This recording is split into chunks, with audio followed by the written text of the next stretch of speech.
Acquired Taste Podcast. We are back. It's your boy Tech Daddy. And there's Ben and John. Indubitably. Okay, there we go. I don't even know what prompted that. I'm just trying to come up with something every time. I mean, that's fair. At least it keeps it interesting. Yeah. I'm with it. I support this. I do support this. Yeah. Because it's better than like the years prior to this where you had absolutely nothing to say when we started the episode. So, Yeah. I mean, it's at least something. And I will be the control and always say nothing. Thanks, I guess. Hello, friends. Okay, there we go. Thanks for the effort. Thanks for the memories. No. Okay. I don't know who that was last night when we were at the bar that was playing essentially the entirety of Fall Out Boy's first album. Well, first commercial album. They were in their feels. They deep in them, man. They were playing that like Bullet for My Valentine. Like, dude, like somebody is Somebody like got broken up with today. to, like, dude, like because I think the Fall Out Boy album was like 2005. So like, yeah, like somebody just went back to a time. Somebody was hurting. And that's fine, because I love that album. Yeah, that reminds me of a time I was walking through downtown Indianapolis. This is years ago, a couple of girlfriends ago. And one of the bus stops there, it was absolutely packed. So you walk around the back of it, you know, on the sidewalk, but walk around the back of it. And something did not go well, whether it was a proposal, an apology, a congratulations, whatever. But there was a full dozen roses just thrown down on the ground, scattered in the bouquet wrapping. Yeah. And everything. You're just kind of looking like it's been there for a little bit. Yep. I want the story to this day. Dude, I've seen the same thing in downtown Chicago. Like, where it's just like somebody just threw them shits on the ground and they were just there. I'm like, ooh. Like, if I was any type of photographer, I would have taken a picture of it because it's like it has this like aesthetic to it. Yeah. Like somebody fucked up. This was the conflict moment of the Hallmark movie. Exactly. This was when Ryan Reynolds went away to get in shape before he comes back. Yeah, pretty much. Yeah. This pretty is when much. he's given up on love. Or when when Bruce Wayne's parents died. Oh yeah, there's always that. There's always that. I did not see any pearls. Dude, that was pearls. There's a comment that I have on Facebook, and I quoted you in it. This is like 7-8 years ago now. I know what you're gonna say. It's like there are two things in life that are always gonna happen. You're gonna pay taxes, and Bruce Wayne's parents are gonna get killed. Yeah, and because we were having a discussion about how many more times do I have to see Thomas and Martha Wayne die in these freaking movies. I'm sick of it. Just get on. Like we know. Right, we get it. Get on with the movie. Right. Either save the half hour and don't do the origin, or make a more interesting half hour. I feel like this is just you attacking at movies redoing like tragic characters being killed off because you are an uncle and you are Ben. Uncle Ben.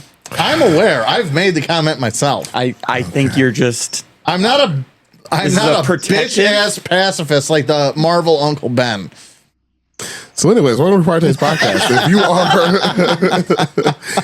I haven't done the intro yet, so I got to do the intro. If you're new to our podcast, we do history, mystery, music here and there. This is going to be a history one today. I believe this was Ben's idea for this one too. So thanks for joining us. If you are new, please give us a like, give us a follow. We do have ads in our podcast now, so because we're trying to recoup some kind of revenue at some point. Getting that Dr. Scholl's money. I mean, somebody's paying it. I don't, because the ads are randomized too. I've only heard a few of them just when I was testing it out to make sure it was actually working.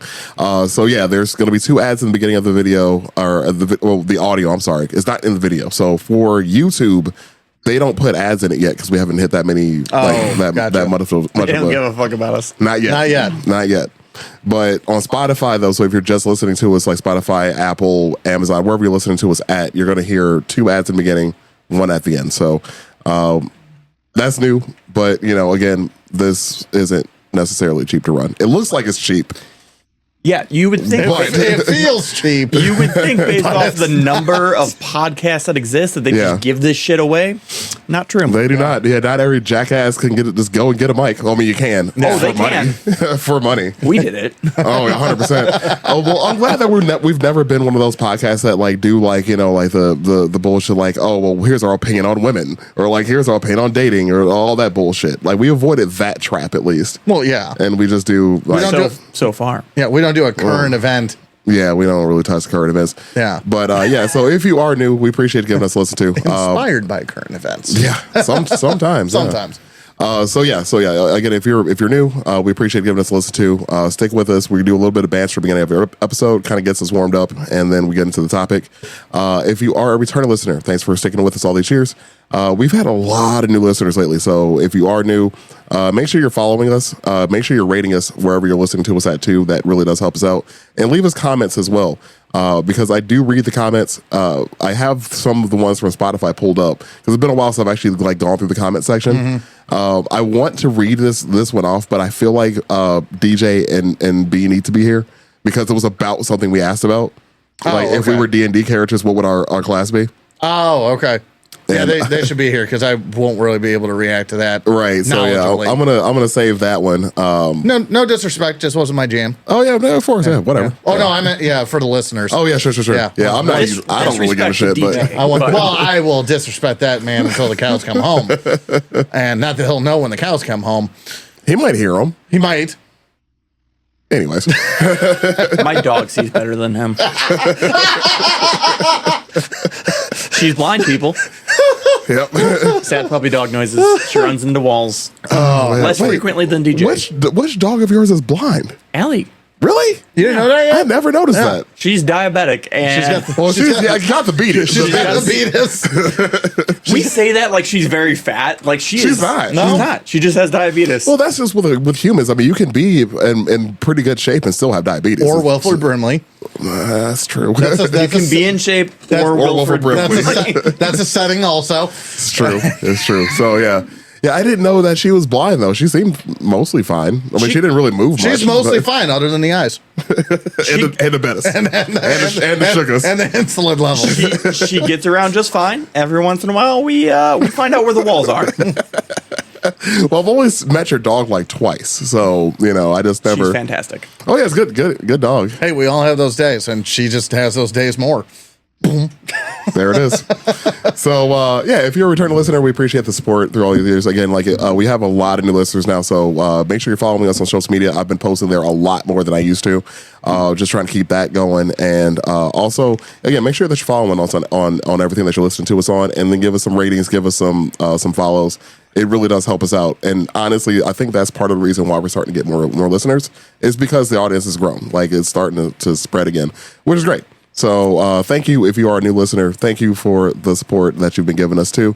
And normally we do the forehead kisses. None of us here are going to do that. No. So just know that mentally, though, we kissed your forehead and we think that you're great. I just thought of a great band name because you said spread. Yeah. Audio Rash. I feel like that's like an 80s grunge or 90s grunge band. Yeah, I can see that. Yeah. I can see that. Yeah, fan base spreading. Yeah. Our we never decided solidly on a name for our listeners, so I'm not going to even speculate on that today. Oh, that's Tasters. Yeah, we I don't like that. I don't like that's that. one of the ones we were workshopping though, because we actually did have a chat about this. I think it was myself and DJ. We were talking about it one day, and we were. I think that. Oh, and B that's a good question because I think B used Chat GPT, and that came up with one too at one a while ago. So I'm not sure what it would do now, but I'm curious to find out. Maybe one day. It's fine. So random note. Yeah. And this look. You mentioned Chat GPT. I got really bored the other day, and I had 2 Chat GPT conversations going. Okay. And I told one to. You need a roommate. I was very bored.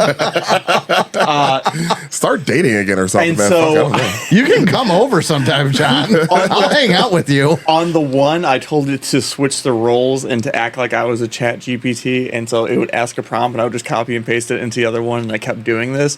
It turned into a barbecue-themed religion that then became a... So the South. Smut novel. So the South. I had only planned on doing this for 5... Oh, I just lost everything. Did you? That was weird. Whatever. I can still hear you. Now I can hear again. I can hear you just fine. Everything just went bloop. Anyways, I can hear now again. Sometimes that would happen to mine. Oh, sure. So Please consult our ad revenue Yeah, right. So we can get better equipment. and an in-window AC unit. There are 3 fans up here because, like, since our mics are directional, I'm pretty sure like this will never be picked up in audio. But there are 3 fans going at the same time. I have my little desk fan for myself, and there's 2 fans over there. They're doing God's work. They are trying their damnedest. They're trying their fucking best, man. Anyway, you were saying, John. yeah, I only planned on doing this for about 5 minutes until it started getting into like the smut and religion portions of it. Flavor Town is basically Mecca. That makes sense. Okay. Guy Fieri was very heavily involved. Again, I'm not seeing any problems here so far. No, it was very interesting. Yeah, that's about right. At any point were you labeled suicidal by ChatGPT? Neat. This is a reference, obviously, to another episode that we've done where John accidentally marked Ben as suicidal on Facebook. Heavily accidental. They did fair. talk about a sacrificial brisket. So the Hindu population's 0 in this. Oh, yeah, that is not halal. So... it's not happening. And I don't know why I said that's not even Hindu. That's Muslim. I knew what you meant. But you know what I'm going for. I have to correct that before somebody in our comments was like, dude, what the fuck are you talking about? Like, I know religions, I swear. They came up with hymns and everything. It was great. You should just start running with it, honestly. I mean, we could use a new religion right about now. You could make a cult. It's easy. It's really not that hard. I've seen some documentaries. Indeed. We should each ask ChatGPT to make a religion based out of us. We need to do an episode on that Wild Wild Country one, the documentary on Netflix. That cult in Oregon. Mm-hmm. We've talked about it before. Well, amongst ourselves. We'll put it on the list. Yeah, we need to do an episode on You that. have access to the list. Oh, I know. I will. Add it on there. I've added like 5 new things, and then we also have the listener recommended ones too. We need to start knocking those out again too. So we did one recently enough, but we need to. There's like 7 now that I've gotten because like people just message me directly. Like, hey, well, you should talk about blah blah blah. Mm-hmm. I mean, at least I do write it down. But yeah, also for those that are listening, if you're new again or old, whatever, if you have any suggestions for the podcast, what we should cover, you can actually reach out to us either via the website, so requiredtastepodcast.com. That emails directly to us, or you can find us on all social medias at Required Taste too. Just send us a DM, slide in there, and we'll add it to the list of things we need to cover. Because we only do 1 episode a week, it's we have the list is ridiculous of things that we need to cover. So I honestly I wish we could do 2 episodes a week. That'd be we can find a way. We just have to brainstorm it. Yeah. You and I are starting new jobs. That's true. Yeah, I'm no longer unemployed, by the way. So that's something. Yeah. So the last month or 2 have been a little crazy for you mostly, and then I as a follow up, and John's been missing. Yeah, that's true. And that's true. We do have a comment, by the way, on the dark something dark side. John still exists. I like to go on prolonged adventures. Okay. And I don't tell anybody. And you wonder why your dogs don't respect you and do the same thing. They stopped doing that. One's blind, of course. The Avengers cease at eyesight. That's about right. Even though it's funny thinking about, like, because when you mentioned the Avengers, I thought about Hawkeye. But then, like, if you ever read the Old Man Logan comic book series, Hawkeye is blind in that part of the series. It's really great. Yeah. No. I remember. That's like one of the few comics I've actually read beginning to end. Old Man Logan. It was only like 5 episodes. Yeah. It was issues. It was just freaking good. It was good. It was good. Really, really good. And I was teased with a symbiote infused T-Rex. The symbiote T-Rex needed more fucking FaceTime. We needed more of that. Speaking of eyesight though, so I have new glasses and I finally got like sunglasses with my prescription. I've never owned sunglasses in my life, so this is a new life for me. And so I got new glasses, and then immediately after that went shooting with Ben. As one does. It was you had to calibrate the eyeballs. I did something. I hit something. Oh, I hate that place. So we were trying to figure out, because like obviously like you go to a range down south, a private range, yeah, right, which is great. I can't wait to check it out myself. After the safety course and all that good stuff, can't wait to check that out. It's gonna be a great time. But until then, though, our only option up here is shoot point blank. Now, how did I describe it to you first? when we first got there. I believe a hellscape. No, there was a very unique term that I used. I thought it was hellscape. For us. Refresh. John would be involved John would be included if he was there, but please refresh my memory. Mos Eisley. Oh yeah, Scum and villainy. Yeah, you did say that. I hate that place. Point Blank, or formerly Point Blank, Range USA. And yes, I hate that place so much. I still don't understand how you have a minimum requirement for a paper target, a minimum distance requirement. 5 yards. 5 yards, and then you move it 2 friggin' feet because you have some sort of power trip because you're wearing a red vest, and you could easily be confused with with somebody working for the theater. But for some reason, you are having a power trip. I actually respect theaters workers more. Actually, I do. They have a much harder job. They're doing more. I'm yet to know of a one of those RSOs that actually prevented something from happening. Well, it wasn't too long ago that they had somebody get shot. Like in their range. Oh yeah, it was like a year or two ago. Oh dude, they've had multiple people. Yeah. What? They've had multiple people. Did they forget which way to point? No, yeah, apparently up at your head is not the great direction.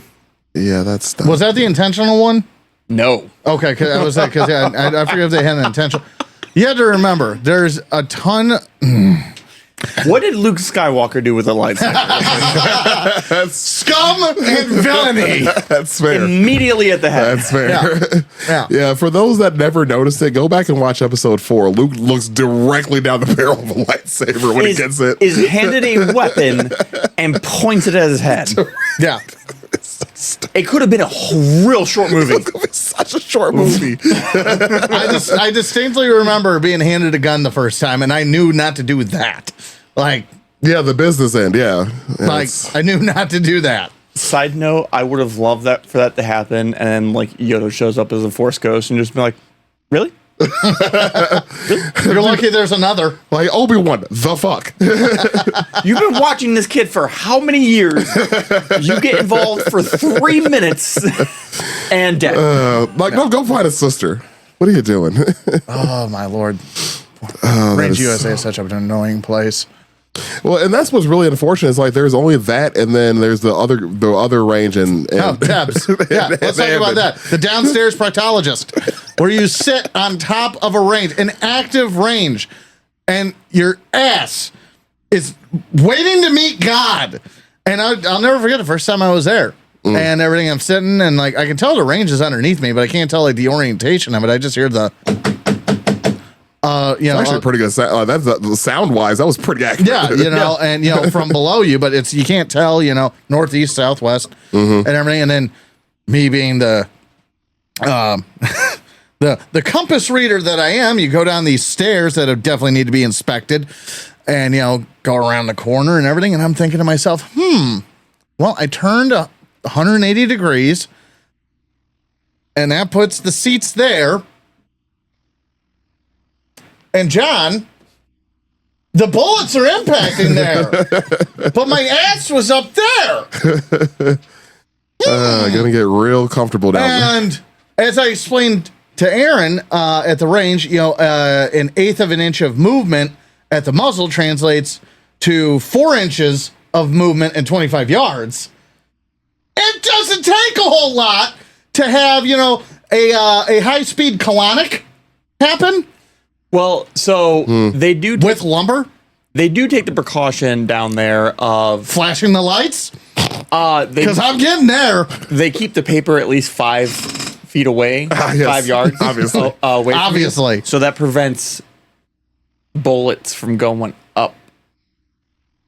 Are you trying to make me stroke out? Because I feel like you're trying to make me stroke out. Bullets can't go up if 5 yards. I will never forget the first and only time I was there, and when something happened and they started hitting the ceiling, because that shit happens on fucking live ranges, because somebody has been shooting for 20 years. It's right next to somebody that's been shooting for a whole day, and you have everybody, and this isn't to discourage anybody from practicing their Second Amendment rights. It's yours. Go do it. But when you're safety program is akin to a substitute teacher getting a class under control, i.e., flashing the lights, there's an issue. People's asses are on the line, literally. Yep. And point blank can suck it too. There we go. What else you want me to talk about? So remember our conversation about actually, that was something I was going to bring up. So thank you for that. Wait, what's that? I was going to actually, I had this something I was going to bring up. I forgot I needed to look at the comments on YouTube because we get more of those than anything else. Oh, okay. So remember the conversation we had about meatloaf? Mm-hmm. Yeah, Ashley likes meatloaf, by the way. That Ashley I'm thinking of? Yes. Oh, hell yeah. Yeah, when I bet it's her mom's though, right? It might have been. Or did she just say it in general? Oh, she just said she loves some Okay. meatloaf. Meatloaf I mean, is she great. probably makes some pretty good meatloaf, Yeah, see, honestly. John likes meatloaf. Meatloaf is fantastic. Okay. I wish DJ was here. I don't. Okay. Why? I cannot stand meatloaf. They were dude. very against meatloaf. Can't stand meatloaf. And it's funny because we were out to eat. I think we were out to eat, and the meatloaf topic got brought up, and we're like, man, we're pretty sure that Ben loves meatloaf. We get on the podcast. So Ben, what's your thoughts on meatloaf? No, I like it. I mean, again, it's my mom's, so Sure. Yeah. Well, that's part of the issue. My mom didn't make good meatloaf. Yeah. In my opinion, my dad loved it, but I couldn't get behind it. Mm-hmm. Well, like my mom does. My parents don't eat beef or my parents don't eat beef or pork. So I didn't know that until that day. yeah, I grew up not eating beef and pork essentially until I got older, and obviously I moved out when I was very young, but Yeah. still, yeah, dude, I had a. That's why I still to this day only really eat chicken, turkey, and fish. Mm-hmm. That's just what I'm used to. But I mean, I'll still take down a good steak. Though, I mean, don't get me wrong. I but I feel like that's also what makes you so experimental with food. it's true. I didn't have a lot of it growing up. Yeah. Yeah, we didn't have that many options, and we were poor, so Yeah. you know. Yeah, but no, it makes the options were But yeah, no, very thin. I'll say it makes sense though with how you look, review restaurants and whatnot, and you know this place, that place, this place, that place. True, yeah. It makes a lot of sense. I do have a lot of opinions on food. You have a lot of opinions on a lot of things. My opinions are strictly about food. Oh yeah, I got a lot of opinions. That's true. That's I why got- you're on the podcast. Oh mother! There were a lot of. I was behaving because you were there, and that was your first time. But oh man, I wanted a piece of that guy. Oh, I wanted a piece of that guy.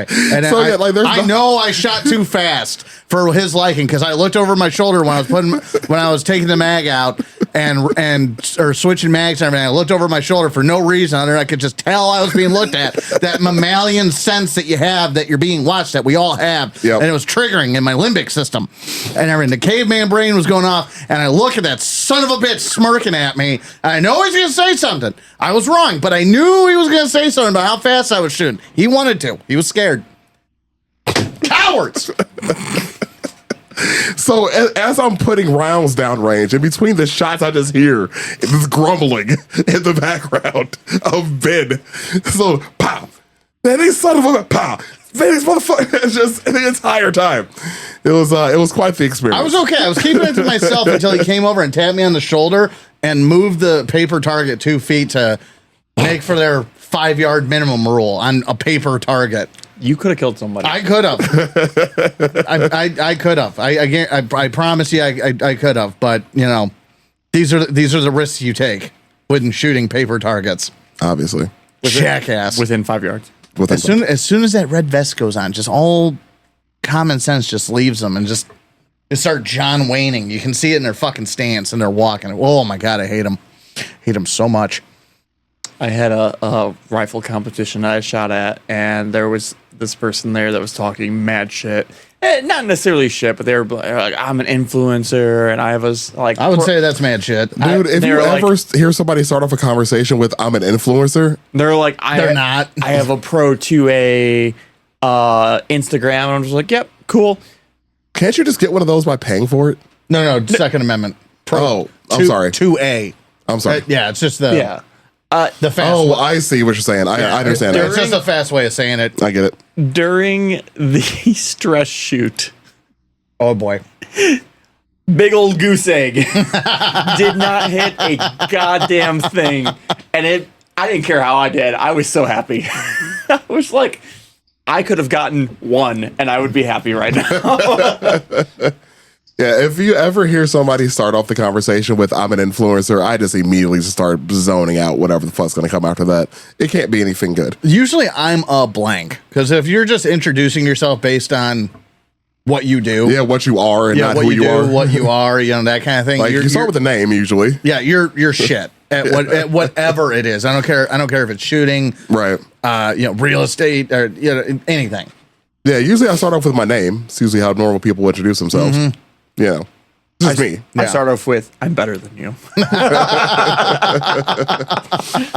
It was funny. Like I was watching Parks and Rec earlier, and it was the episode where Ron Swanson's at the Lowe's.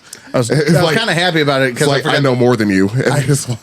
Well, I thought you were going to talk about the one I walked in on. Oh yeah, when he was having a cookout, people kept complaining, so he just packed up the car and took the grill with him. Because I don't watch it, but I did forget to say down there, I was kind of happy that that's the one you were watching, just for the fact I've seen that in I don't know how many meme formats. Oh sure, so like I had some frame of reference, and then the Lowe's one too. Yeah, that show's fucking hilarious. It's better than The Office. I will fight any of you guys. I don't give a fuck. Like we can throw hands about it because The Office is not nearly as funny as Parks and Rec. And I just don't think it's funny. That's a hill that The Office is really not that funny. I don't think so. It's really not that funny. It's Steve Carell has been funnier.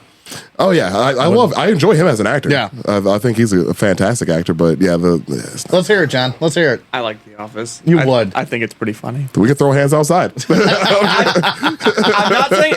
I never really got. So I know of Parks and Rec. I've seen a little bit of it. I've never committed a lot of time to it. You should try. And not because I'm saying it wasn't good. I just TV shows in general. I don't commit a whole lot of time and energy into. Not anymore. Yeah, sure. There's too many choices and everything, and I just end up avoiding all of it.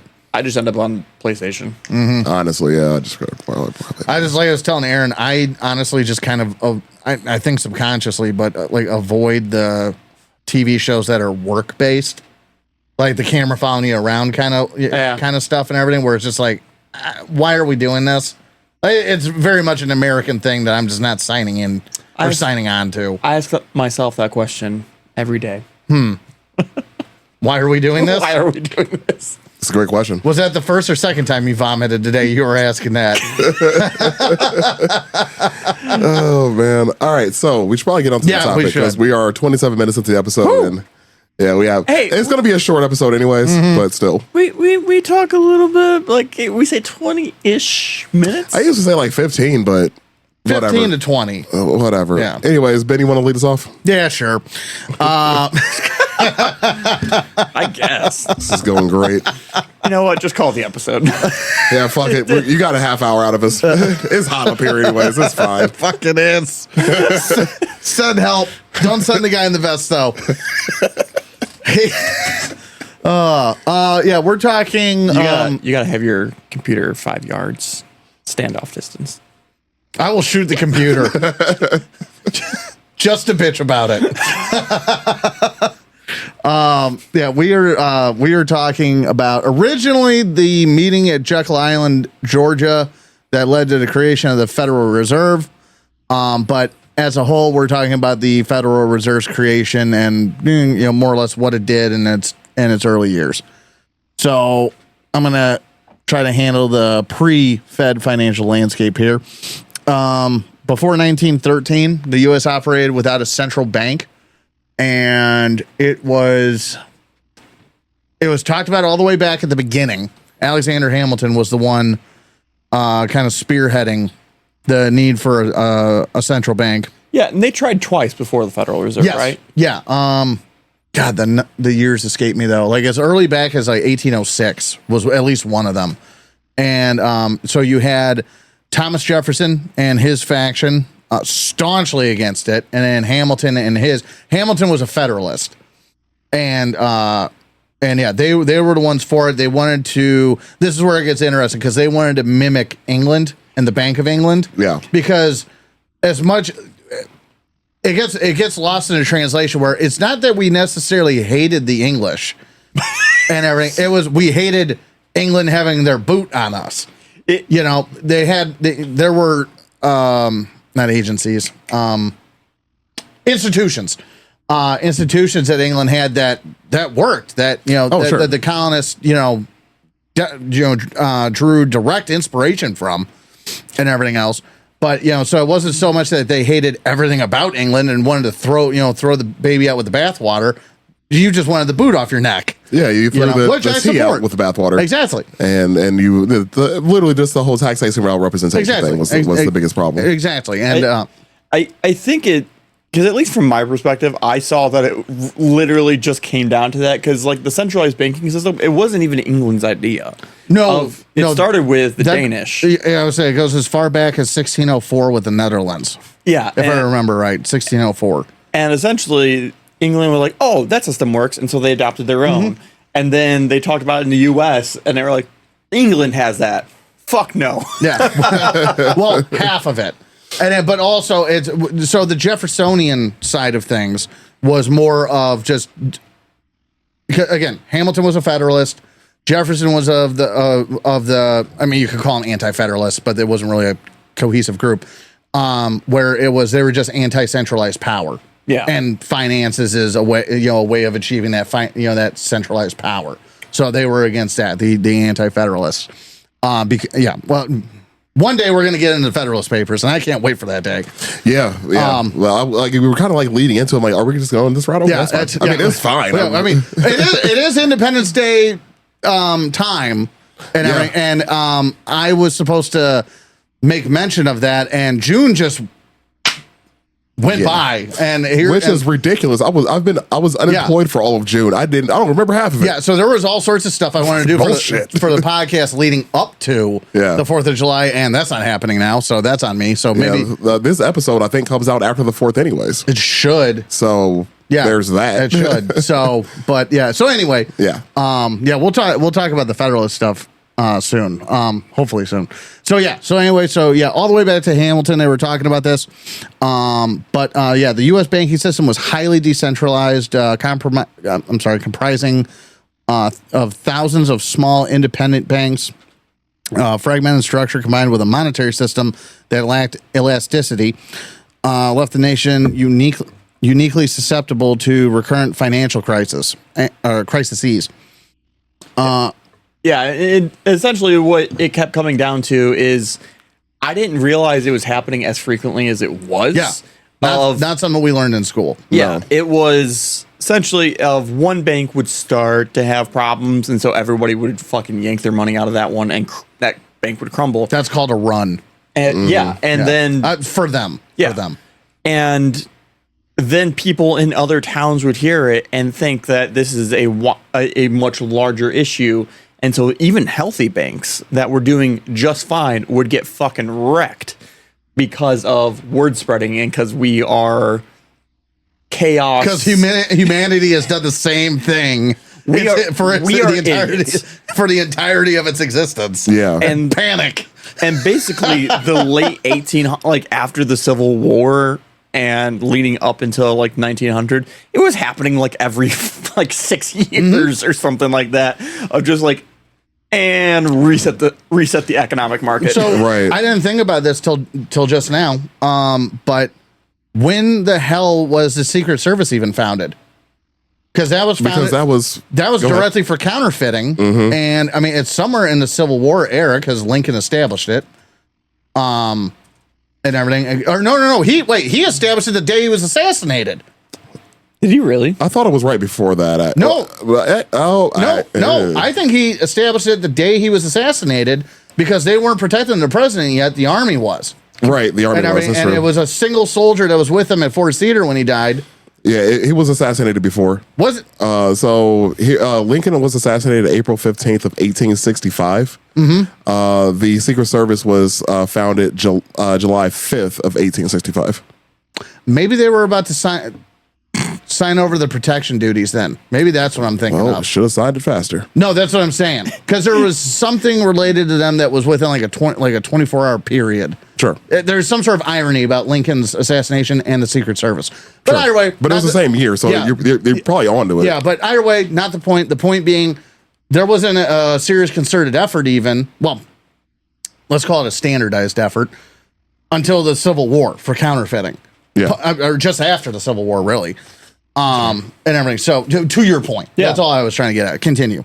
Yeah, and it was people would panic, and that's what they started calling these, the Panic of 1870, the Panic of 1873, and it was just I thought it was comical when I'm going through it, and it's like, guys, you don't have to call it the panic of whatever. You guys panicked every 5 minutes. They didn't have the internet yet. Let them have it. But and which is all the more impressive that word spread the way it did. True. And it's funny because, like you mentioned before, like we weren't really taught any of this in school. Because when I think about a financial collapse, I think about the Great Depression, which really wasn't until after what we're about to discuss now. Yeah, and really, it Probably wouldn't have been as bad if the reserve didn't exist. Is what I found. That would make sense. Yeah, that would make sense. They learned a very expensive lesson. Yeah, and that's gonna happen. But like, I was also thinking about it because we mentioned like lack of internet.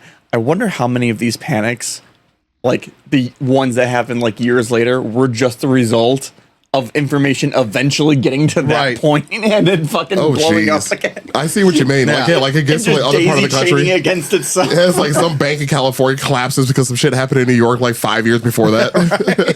Right. And then New York happens because they heard California. It's just echoes of the state. Just a vicious cycle. All right, what are you guys talking about? We're doing great. Like, what? Why are you guys panicking right now? And then the other side is nobody wanted to fucking do business with the U.S. because they were like, you guys are fucking nuts. Nuts, new. Yeah, like on the heels of the Civil War, especially because at the time you had like you mentioned, like doing business with us. Like there was a lot of countries that were doing business with the South that kind of stopped because of slavery. Bad. So yeah. Other than but not the good South. Yeah, but not the good. Yeah, they wanted the sausages, but not how it was made. Exactly. So. Jackasses. We're talking about cotton and the British and the French. Yeah, look it up. Well, we haven't talked about that, have we? Ever? I've talked about the Emancipation Proclamation forcing England and France to stop doing business with the South. Okay. I've mentioned it before, but we've never had it as like a topic. Yeah, they very obviously would have gotten involved in the Civil War in behalf of the South if it wasn't for like everybody being blatantly, hey, this is about slavery, right? And they were being like, God damn it. Yeah, well, that's... Put it in French. Yeah. God baguette. No. No, you're supposed to say it with a French accent. Baguette. I'm so German, I cannot do accents. But no, that's why I get real tired of people saying the Emancipation Proclamation was a useless document in speech. Militarily and policy wise, yeah, they're kind of right. Everything, but it put the onus on these other countries to not do business. Indirectly put it on these other countries to not do business with the South because it made it about slavery. So it was the secondary and tertiary effects of that speech. Right. So anyway, yes. I never good fucking points. This is going to be a better episode than I intended.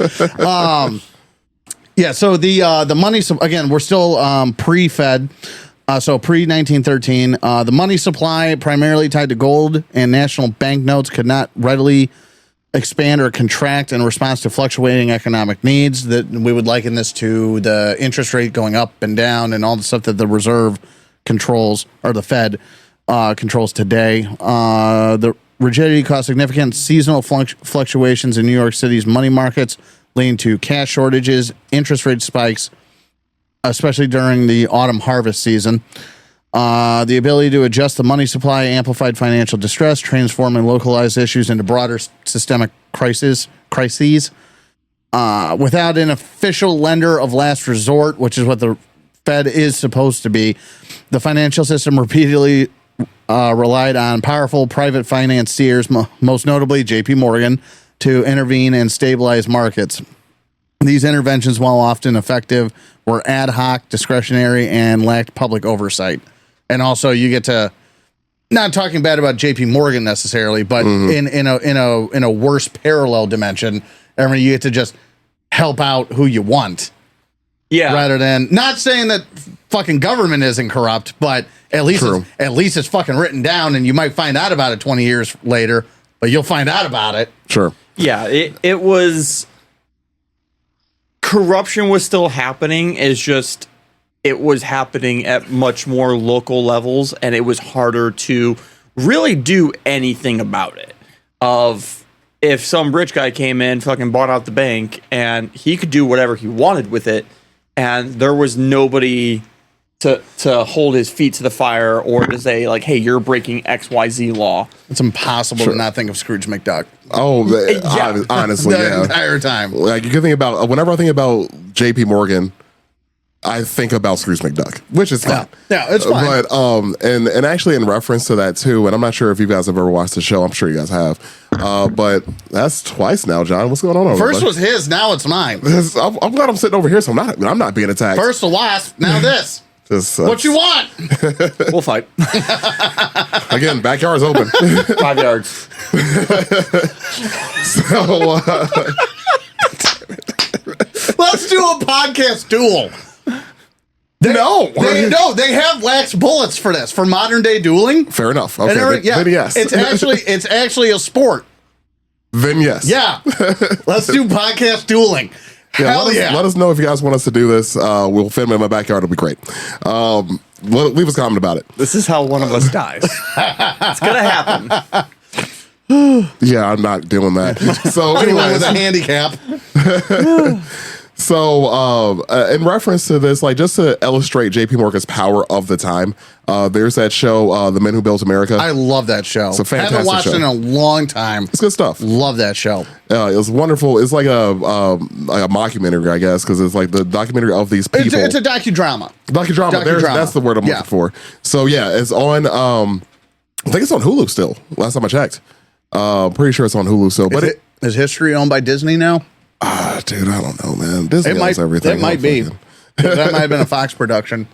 So yeah, I mean, immaterial, but yeah, like it's just look it up. It's a fantastic show, just giving you a really deep glimpse into how powerful these men were. John at Rockefeller, the time. Andrew Carnegie, J.P. Morgan, Ford was in there too for a bit. Ford's in there. God, there's one. Westinghouse was in there too. Yeah. There's one in there that I'm gonna be mad I forgot. Oh, you mean the not the Admiral? What was he called? No, I don't think it was an admiral. Well, because he had the nickname, because he was in shipping. Oh, I'm sorry. I know what you're talking about. Anyway, it'll come to me at like 8:00 tonight, and I'll text everybody. I'm glad we learned a powerful lesson, and we don't have just like a select few powerful elites maybe running everything that in set industries. Yeah. So, anyways, it is on. It's actually on Amazon Prime and it's on Hulu. I Googled it real quick. So yeah, that show. I might do that today. Honestly, I might fuck around with it. But yeah, it's a fantastic show that shows exactly how powerful these people were, and it actually does give active Vanderbilt. That's who you might be thinking of. Yes. Thank you. I'm here to help. Cornelius Vanderbilt. So proceed, sir. I'm doing it. But yeah, actually, but at the same time, they're talking about how much money they had. They also equated to today's money, and it's fucking insane. In like 2010. Yeah, the show's old. It's 2012 or 20. Okay, I was close. Close. So yeah, in 2012 dollars, it is because Rockefeller sickening. Was 600 billion, I think, in that show. I think 600 billion is what they said. Something like that. And J.P. Morgan's the guy that passed him up. Right. Eventually. He did, yeah, eventually. Yeah, so check the show out. Really good to watch. But yeah, I'm sorry. I just wanted to add that in there. No. And actually, for people that are local to us, you don't know how big a deal Carnegie and JP Morgan are for this area. Oh, when you talk about steel. And Carnegie especially, but JP, Carnegie Steel. Yeah, JP Morgan's money was in that too and whatnot, and that built a lot of this area, and that's why I want to talk about the Carnegie libraries one day. Sure. And everything. But anyway, yeah, that's it for me for the pre-Fed notes. Okay, cool. So I like John had mentioned before, there was several panics, all of them at various discos. Several dozen. Yeah. Discos. Yes. So with dancing, Ben. Don't do it again. Or do it. It's up to you, man. I'll dance if I want to. This is why I'm doing. You can leave your friends behind. I can leave my friends behind. This is why I'm dueling you. Fair enough. Right away. That's why I'm using live ammo. You think I'm not? So, anyways, the panic that I'm going to refer to, though, because this is essentially what precedes the secret meeting on Jekyll Island. So the Panic of 1907, aka the Bankers' Panic, was the financial crisis that had essentially opened up the eyes of more Americans to the failures of the American banking system, which of course leads to the Federal Reserve of 1913, which Ben is going to bring us into here in a few. So essentially, this panic was caused, and again, like oddly enough, in reference back to that show, it doesn't go into this specific incident, but it goes into very, very similar ones because this panic was actually caused by the copper market. Mm-hmm. And it's nicknamed the Knickerbocker crisis. Yeah, which is fun. Which is a fun word to say. You know, it's fun. So yeah, and it's a fun economic crisis. It's a fun time, you know. We like to have fun with our crises. Well, I think as a generation, we don't have a fucking choice. I mean, how many financial crises we've been through as we've been alive? I do wish we were of a generation that still named things, though. That's fair. Like we just it's even our generation just relabels. Like, okay, cool. We had the Great Recession. We couldn't have done better. Just like our movies, we're rebooting that stuff too. Fair enough. Could have named it like the Cool Recession, or the 2008 downturn. Something. Give me something. Turn down for what? Oh, that would have been good. I almost wish I hadn't said anything, Matt. So going into that, so the copper market, this involved a couple of people that were essentially trying to manipulate the stock market of the U.S. Copper Company. The United Copper Company. Yes. Their plan fucking sucked, and their plan failed. So because of their plan's failure, it caused massive losses, which triggered the fear across the financial institutions connected to them. So essentially, every financial institution that was connected to the United Copper Company, because of this failure, again, panic ensued. People started taking. There was a run, like you had mentioned, the term at least, the run, which you had mentioned, and people started pulling money. And it was failed stock manipulation too. Yeah. So there was that side of things, because this is you're already publicly. I don't know when public trading started exactly in this country, but in this country, I'm not sure. I know where it started, but I don't know when. But yeah, this this is a traded company, and so like it's of that era.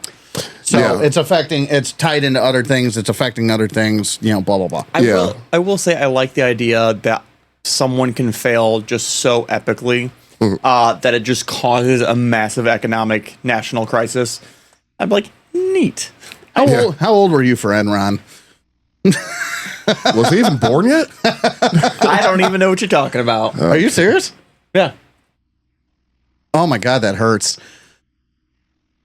Yeah, let me see what year that collapsed. Aaron, keep it going. My liver hurts. The Enron bankruptcy was in 2001. Okay, it was the same year as 9/11 or just after. Yeah, I remember the incident, but I didn't remember when. I mean, there was a lot. Dude, I was a freshman in high school when fucking 9/11 happened, dude. There was a lot going on, man. Same. There's a lot to take in. I was in the 5th grade, and after about a week after 9/11, I was like, can Digimon come back on? Like, I mean, same. But I was like, okay, so there were some buildings that collapsed. You're not a true citizen.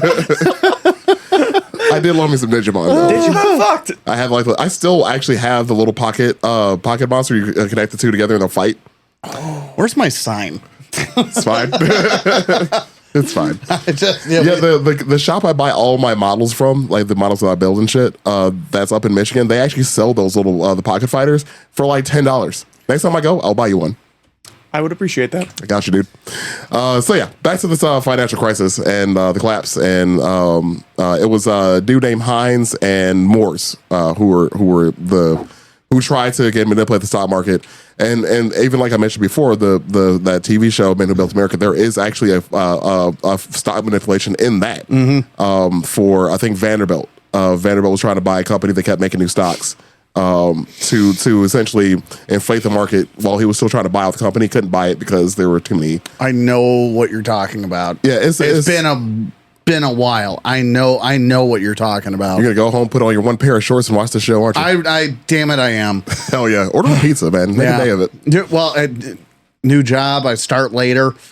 Like make a day of it. Yeah, my day's starting at 8 tomorrow. Oh, that's not bad. Yeah, that's That's new. So yeah, order or put on your one pair of shorts, Yeah, put on the show, and so I get to have a long night. I always start before the sun. That's what I'm used to. yeah, I haven't done that in years. So anyways, so obviously another panic ensued. This caused again mistrust of the banks. So because of the lack of any kind of central banking structure, a collapse was starting to happen again. Yeah, I heard it was originally the United Copper was tied to 10 banks. Okay. And so all of those like just fucking evaporated. Now 10 banks sounds like a lot. Then you're comparing it to there was like 1,200 in the country. Yeah. And this started causing massive issues with most of those banks. So,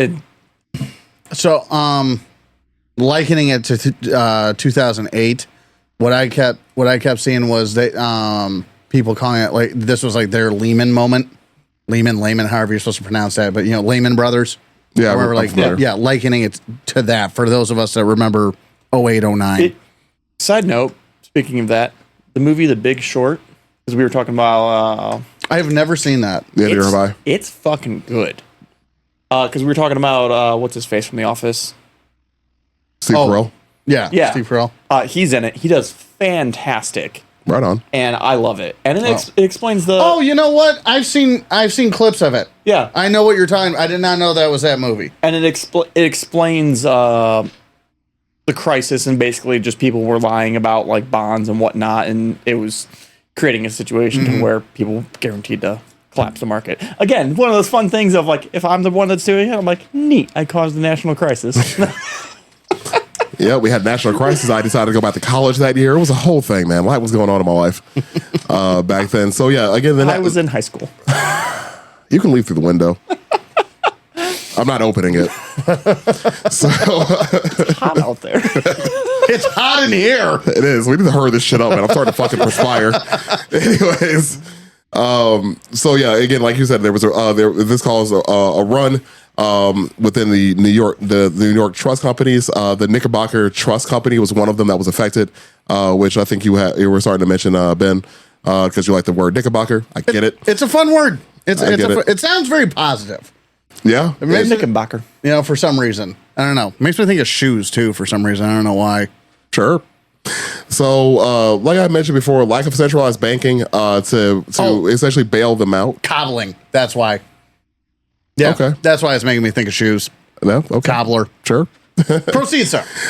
So yeah, lack of centralized banking was essentially the problem with not having any kind of emergency funds to fix the financial system that was at the time broken. Liquidity ended up drying up, and panic then began to spread across the country. So, like we were mentioning before, J.P. Morgan, very powerful banker at the time. Again, referencing back to that show, which really gives you a lot of detail on how much he controlled, which is insane. Probably where the word magnate comes from.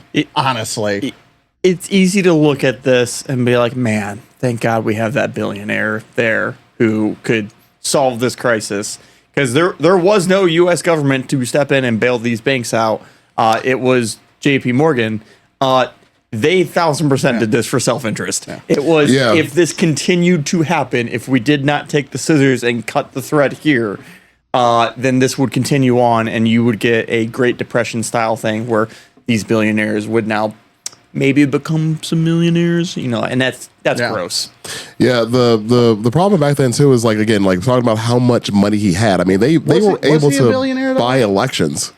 I mean, by today's standards. Okay, yeah. No, it caught me wondering all of a sudden, like, wait, were they billionaires or were they millionaires? I was trying to compare them to like common day things. Like they would have been a billionaire. I know they're well into billionaires today.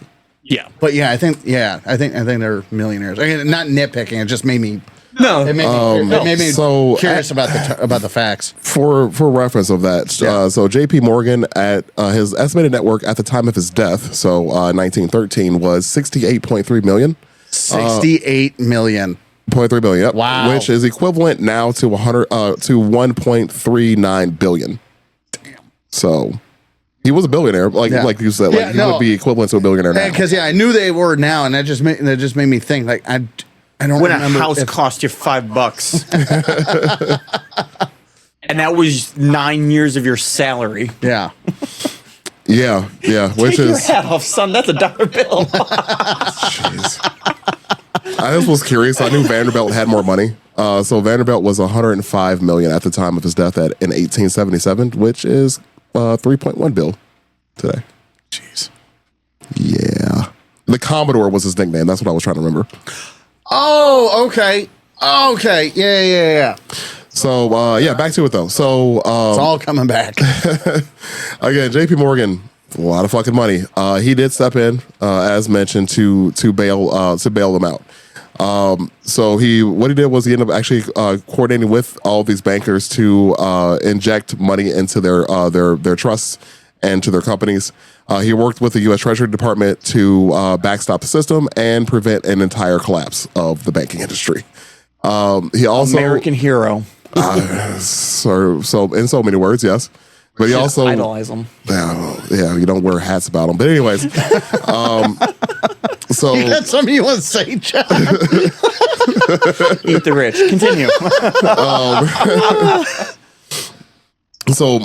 And apparently, in order for him to get these bankers to all agree with him, he actually locked them in a building together, which is a fun time. So he locked them into a building overnight until they agreed on a plan to rescue the stock exchange. Before air like conditioning. the tactics. It's a bold move. It's a bold move. It's like that church that went viral for locking the doors during tithes. Oh, God. Yeah. He gonna pay Jesus his 10%. We didn't talk about that long enough. We did not. Jesus need his 10%. Violence is a leadership style. Yeah, it is always a Violence choice. is a solution, too, when you're locked in a building. I.e. Jonestown. Get me out of this motherfucker. So this panic, essentially the fallout of it, the stock market itself did end up plunging 50% down of the year prior. A ton of bankers and tons of banks and businesses end up failing across the country. And it also pointed out again that there was no centralized body to stabilize the financial system if it were to again collapse. So all of these things led up to this meeting on the secret island in Georgia, which I imagine was also just as hot as it is up here. That's where I was going. Yeah, because actually it doesn't look like I wrote down what month. Oh, no, November. Oh, it's not that bad then. Yeah, they were wintering. Yeah, it's fine. I'm sure it was pleasant. Yeah, probably not bad. Probably like 70s. So yeah, like so the again, Georgia 70s. right, it's still muggy. 1907, this panic ended up leading to obviously the National Monetary Commission, which is part of what J.P. Morgan was working on. The secret Jekyll meeting, which we're going to be covering here in a second, and then of course the creation of the Federal Reserve, which we're also going to get to here in a moment. So that's all I wanted to put into that. So. Ben, the rest, you got it? Yeah, sure. Unless John has something to add. No, Before. Okay. So yeah, the covert meeting. A highly secretive gathering took place in November 1910, and I just realized I'm reading from the long form. Let's go to the outline. Nice. Let's see here. I did hear that they go. were trying to be like so secretive about this that they were using like aliases and disguises on trains. I heard a lot about that too, and apparently a lot. So the conflicting report I got about that was from a new History Channel I just found, the Casual Historian. So I haven't watched his other work, but he dragged FDR through the mud, so I like him. It's gonna start. He came off as centrist to me. That's why I really liked. Like, oh, okay, cool, because he was real critical about some other stuff. But usually, I find people that are real critical about things I want them to be critical about, and then put like FDR as on a pedestal. And he didn't, so it was kind of my litmus test. Sure. Everyone was like, okay. And where he pointed out a lot of people seem to be getting their information, and probably people that we were sourcing as well, from a book called The Creature of Jekyll Island. Yeah. And everything. And it's got some tentacles and whatnot. It's very ominous looking cover and this and the other. One of the videos I watched was an interview with, I think, the guy who wrote the book of it. And he was 1,000% conspiracy theory. They sent out there with satanic rituals going on. So fun note, and if I'm remembering this correctly, I do reserve the right to be wrong, and I apologize if I am. But he sourced a lot of his information regarding that book from a Holocaust denier. Yeah. So threw the whole thing up in the air. I didn't catch that. Yeah, where I was like, I found it literally last minute about what this guy's talking about, the source material that this guy's using. So again, reserve the right to be wrong. Do your own research, and everything, and just on the off chance that guy's wrong. But yeah, so that was kind of interesting. Where I was like, it kind of called the whole book into question. I say that about the aliases and this and the other because his pushback was. They're basically saying, don't introduce yourself as Mr. Morgan. Just go as John. Yeah. Use your first name. They were dressed for duck hunting and stuff like that. Just, it was way less. They treated it like this massive, cult gathering on this mysterious island. The people talking about it now did. Yeah, and I mean, dude, if you look at it from an objective, an outside, especially a really high level perspective, it's a bunch of rich dudes meeting on an island in secret. I'm gonna think it's a cult. Yeah, well, and in reality, it was J.P. Morgan being like, "Hey, I don't want to do this again." And let's just not have the press involved.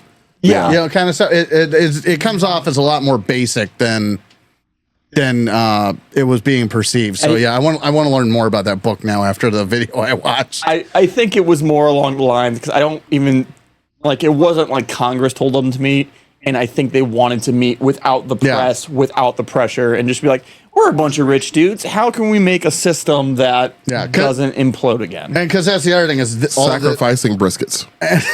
And because that's the other thing is all of this has to get voted. Sacrificial brisket. All of this has to get voted on anyway. So what kind of conspiracy is that? It has to get publicly voted on. Sure. So, it was kind of an interesting pushback on some of the other stuff. So anyway, Holocaust denial. No, wait. Secret conclave of Jekyll Island. Yep. Same thing. I do want to learn more about that author now. Just because apparently I'm a glutton for self-punishment.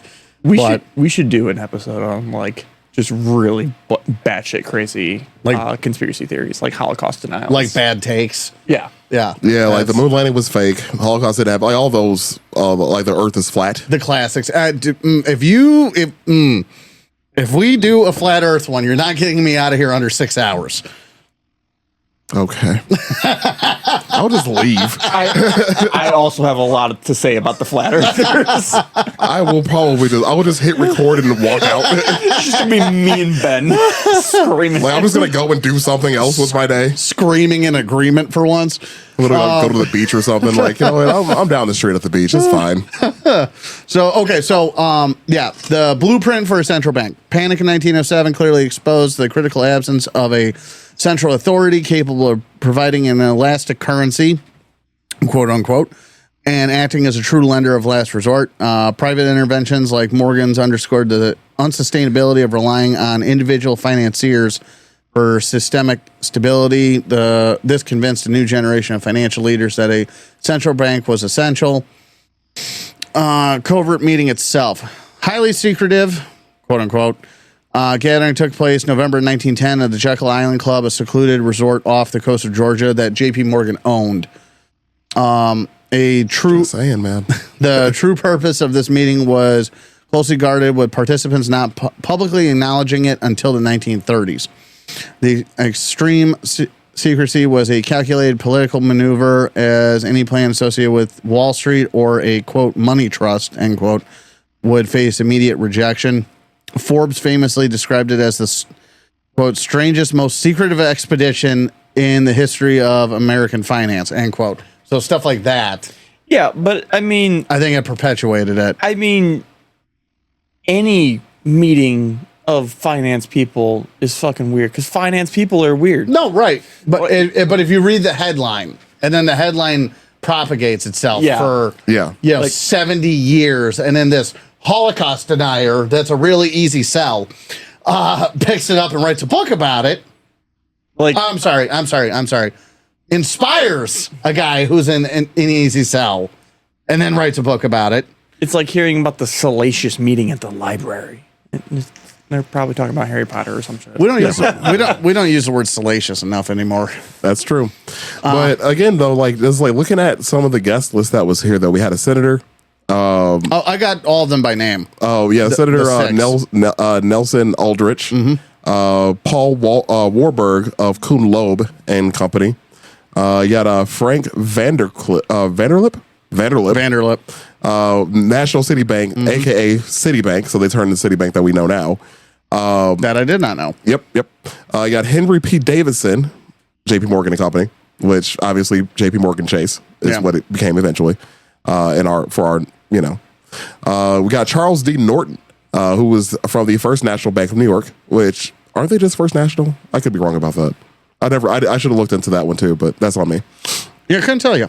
And they got Benjamin Strong, who became the first head of the Federal Reserve Bank of New York. Random note. I feel like it'd be interesting if I'm ever in a situation to where I'm like, hey, let's get a group of billionaires together. We're all going to meet and talk about shit. I'm just going to pick some guy off the street. Like, you're going to come join us. So that way, when somebody goes to make a podcast about it, they're like, yeah, all these people are here. And then there was fucking Craig. Picture's going down. Yeah, I think we both saw it again. Yeah. So you're subscribing to the 9th man theory. Yes. Or 11th or 13th or whatever the hell, but it reminded me of that meme. Like the audio's been going around for a while. It's like, yeah, you guys are a bunch of young, smart African Americans, and Mark. We rock with Mark because Mark is rocking with us.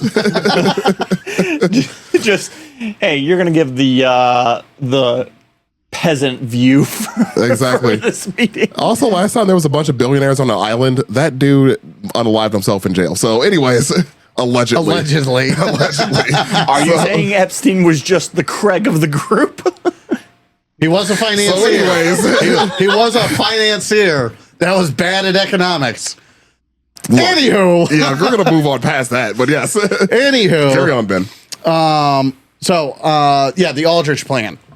Over 9 days, the members of this conference hammered out the draft of the bill for the Federal Reserve System, which became known as the Aldrich Plan. The plan envisioned a, quote, Reserve Association of America, end quote, a single central bank with 15 regional branches. Its governance was designed to be private, with each branch overseen by a board of directors elected by member banks, and larger banks receiving proportionally more votes.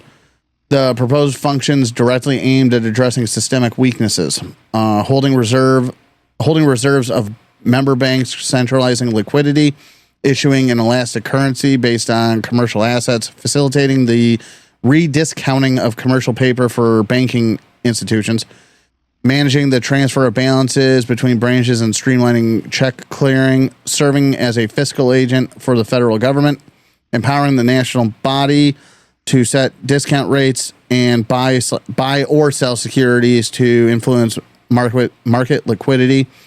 And the Aldrich Plan was heavily influenced by the National Monetary Commission's studies of European financial systems, which were found to be, quote, much more efficient, end quote. So that's what you were mentioning earlier, how like America was had been copying some of the banking systems that England had, is what you're alluding to. Absolutely. Okay. Absolutely. And wanting to from the onset and then actually executing it when the day finally came. Again, Hamilton to these guys. Initial reception and political hurdles. Despite its comprehensive nature, the Aldrich Plan faced substantial political opposition and was rejected automatically in the House of Representatives. If it were associated with Wall Street, I apologize. I missed a word there because I put it in quotes and I am missing a critical word to make that sentence make sense. I think I was going to say would fail anyway, or would be rejected. I think there was a lot of pushback and a lot of compromise that had to happen because the initial public reaction was they were like, oh, these billionaires put together a plan and obviously they're going to profit heavily off of this. Mm-hmm. And not saying that's entirely wrong, but it was more so of they're on the boat and they're sitting in first class. They want to make sure the boat doesn't sink because that would be bad for the first class. Mm-hmm. of you can't have the first class if the boat's gone. Let the boat sink this way. It was widely perceived as granting, quote, too much power to large banks, end quote, and lacking sufficient government oversight. Its resemblance to a central bank and association with Senator Aldrich prevented it from gaining strong public support. The failure of the Aldrich plan demonstrated that a purely private controlled central bank was politically unfeasible in the American context. And this rejection forced subsequent legislative efforts to adopt a different approach, leading to the unique hybrid structure of the Federal Reserve System. And the original Aldrich plan, Woodrow Wilson even had criticisms on, which because he warned against money trusts. But that makes me support the original plan, because fuck that guy. Yep. If you're wondering why we say that, go back and listen to the Woodrow Wilson episode. It's actually one of the first ones we did all with, I think, the four of us on it. Yeah, and the first. Yeah, so go back and listen to the episode. Woodrow Wilson's a piece of shit. Piece of shit. And if he don't like it, then I kind of do. I think there was it, and I think you see some of their efforts kind of reflective, even like still today, of because I know like the president of the board is elected by board members, but like the members of the board are put in there by the president, and they have like a 14-year term. And what we're seeing, The board of governors. Something like that. And what putting it in today's thing of politicians weren't happy with the economy not improving fast enough, and they were trying to blame the Federal Reserve, and they wanted to fucking, I can't remember who's the president of the board right now, but they wanted to essentially fire him, and it's illegal to do so. And I appreciate it to a degree, because he was like, no, we are following the processes, and we are going to do what we think is best financially for the country. And so like politicians were pissed, are like, you need to drop interest rates or this and that. And they're like, that will fuck with the economy up. Fuck you. This is what we're doing. And what they've been doing is slow, but it's working. Yeah, I mean, we'll get to it eventually, maybe, but they learned a lot of it very expensive and costly lessons and between 1929 and 2009. Yeah. And everything. So, I mean, as long as you stay between those two rails, you're going to be okay. Yeah.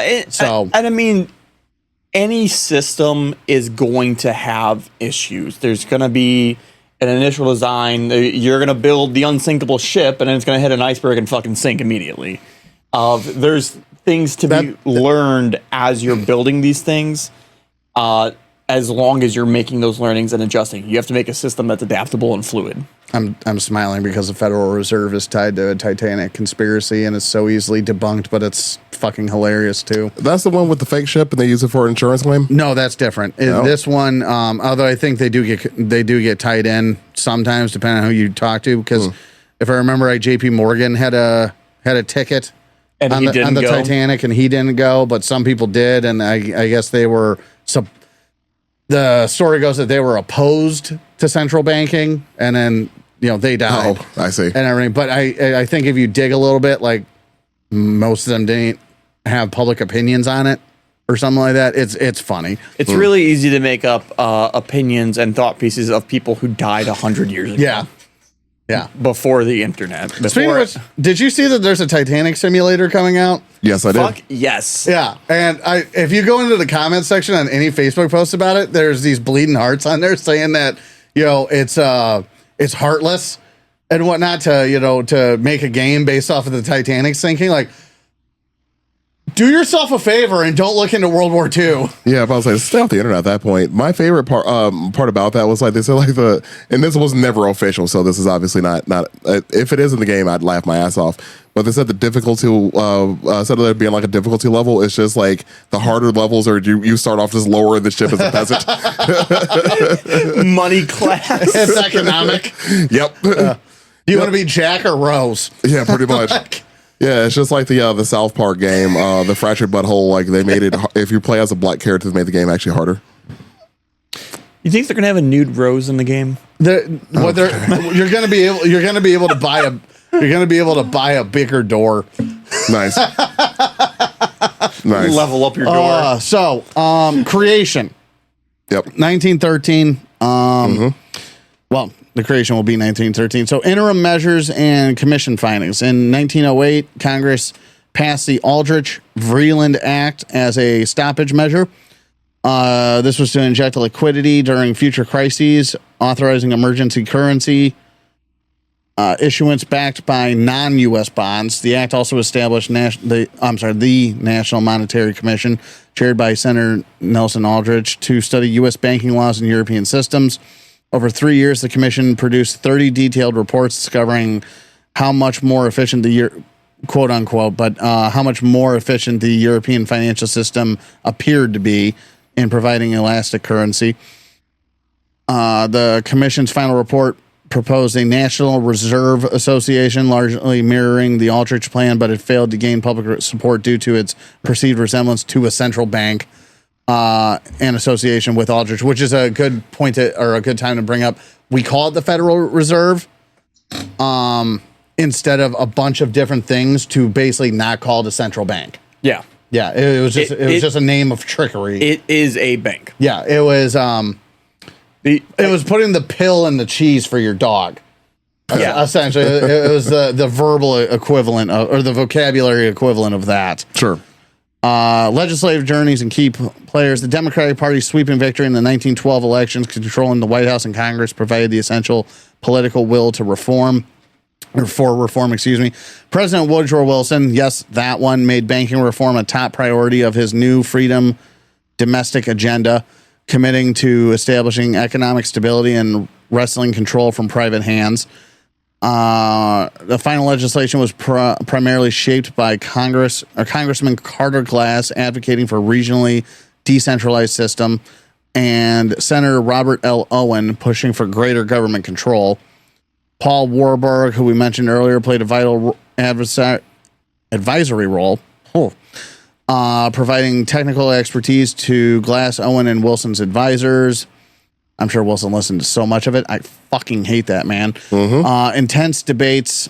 And also, so federal, it's a good point to point out. The reason you pay a federal income tax in perpetuity, because there have been income taxes before in the nation, but they came and they went.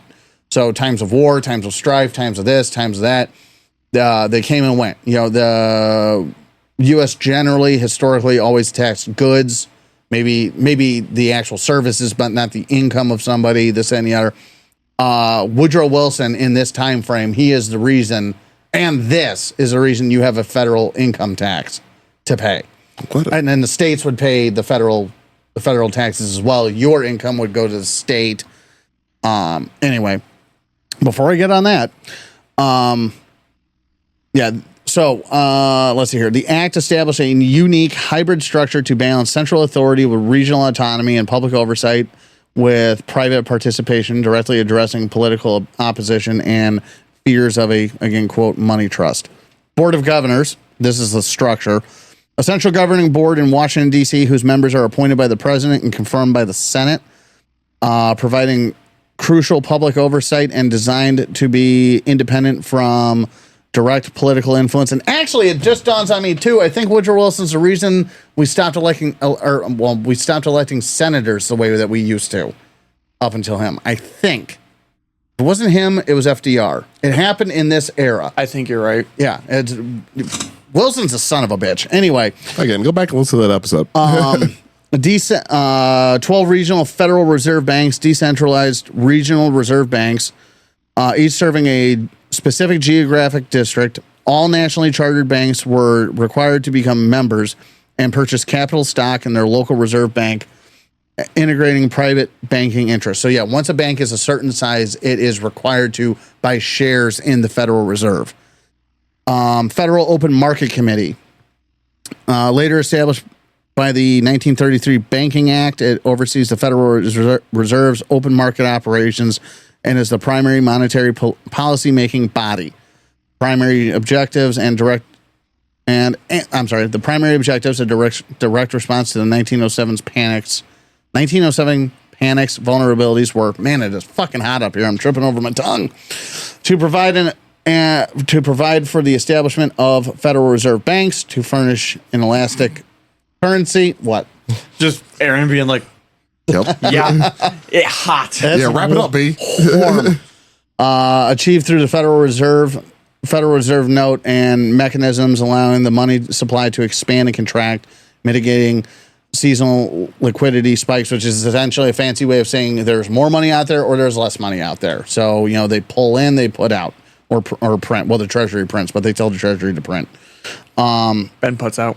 I do. To afford to afford means of rediscounting commercial paper, which means empowering member banks to obtain liquidity by borrowing at the quote discount window of their reserve bank, serving as a quote unquote safety valve to establish a more effective supervision of banking in the United States, meaning granting the Fed powers to regulate and supervise banking institutions, addressing systemic risks from unregulated entities like trust companies. So on and so forth. Blah, blah, blah, blah. Did you have anything in the later part, Aaron? Before I just steamroll through all this? Steamroll through all this so Okay. I can go back downstairs. Okay, I just want to make sure. John, or were you going to pick up again at any point? Or because I'm getting late into my notes. That's why I'm asking. No, there was, like I said, there were the criticisms of it being too powerful, and they try to mitigate that with dividing up into the different regional areas. There's a lot of people who, as we're probably about to talk to, criticize the Great Depression as being worse because of the Federal Reserve, and there's some weight to it. It's decisions of the Federal Reserve more than the Federal Reserve. Exactly. It was the supply of money was too limited at the time, and essentially they think that made things worse for the Great Depression. And that made the impact a lot worse. And it kind of what I was talking about earlier it's a system, it's things that we learn from, and we at least are still applying those lessons today. Right. Things like that have been applied in recently. I'm sure everyone heard about that one bank over in California called what was it, Silicon Valley or I remember that. Yeah, that happened about 2 years ago, right? Yeah, where that started causing very similar things to the recession. And the Federal Reserve stepped in and fucking curb stomped that shit. Yeah, they did. I was at the time I was still working for a bank, and we actually got a company-wide email about that. Yeah, and that was basically the Federal Reserve goes, nope, we've seen this before. Fuck you guys. Honestly, yeah, there's we've literally seen this story before. You guys can kick rocks. They shut that down immediately because it would have actually caused another run. It would have been a run of a modern age, and that's why. The bank I was working for at the time, they actually sent again a company-wide email out about it, saying hey, just so you guys know, here's what's happening. We have it under control. Don't panic. Essentially, is what they told us. I enjoyed the news articles that were coming out at the time because basically all of them were everyone needs to chill the fuck out right now. Yep. Because honestly, it was going to be another incident like this. They were if you pull money out, you're making it worse. Yeah. Yep. You're gonna make it worse. Please stop. That's the sucky part. Is no matter what we do, no matter what systems we put in place, nothing makes up for panic. No matter what, it is all fragile. Yeah, everyone's they're saying don't pull money out. But if I don't pull my money out right now, then there might not be money to pull out. And I'm but that's the issue. Stop doing that. Stop doing it. You're telling me, it essentially boils down to you're telling me to be calm, not me, myself, but, the whoever, is watching on TV and what have you. You're telling me to be calm. And okay, I want to be calm. But what if I'm the only one that's being calm? Then I'm the only one that doesn't have anything, and now the music stopped, and I don't have a chair. And then here's the toilet paper crisis again. Yeah. So someone explained it to be hey, if you have 10 rooms, and each room has a limited supply of oxygen, and there's 10 oxygen tanks, you have to tell them hey, work as a group. You have 100 people. There's 10 people per room. There's enough oxygen to go around. 1 in 10 people come grab a tank and go to a room and divide it up. But people are going to panic. And they're going to fight over those 10 tanks, even though there's more than enough to go around. Then you're going to end up with one room that has 5 tanks in it, and because people are fucking stupid. It's called Squid Game. Yes. The new one. That carousel one. That's what I'm thinking of. The rooms. Yeah, that was it. It's like there's more than enough for everybody, but it's just people are fucking stupid. That third season's coming out this summer. Yeah, I've never watched it. You should. You should. You should. Good. You would enjoy it. Yeah, okay. You would enjoy it very much. And it goes. The second season started a little on the slow side, but it picked up fast. Look at what it had to follow. Speaking of things going, wrap this shit up. I want to go back downstairs. We're at an hour 25. So Hell yeah. It's about to be a Squid Game up here. in my pants. So, the last thing I have is basically how this addressed the pre-1913 vulnerabilities. The Federal Reserve Act directly confronted and resolved the profound vulnerabilities exposed to or by the panic of 1907. By establishing a central bank, the U.S. acquired an institutionalized, quote, lender of last resort, end quote, allowing the Fed to inject liquidity and prevent widespread bank runs. The Federal Reserve Note and the rediscounted mechanism provided the long-sought elastic currency, because I keep saying it, mitigating destabilizing seasonal spikes in interest rates. We still had quite the agrarian economy back then. We had industrial, but the farms made up a much more substantial part of the economy than they do now. So that's why seasonal keeps coming up. The act marked a pivotal shift from precarious reliance on ad hoc private interventions to a system of public institutionalized responsibility for financial stability. The Fed's mandated ability to, quote, smooth the booms and busts of the economic cycle, end quote, and maintain an adequate base of money and credit represented a direct counter to the chronic financial instability of the pre-1913 era. And that is the Federal Reserve. Cool.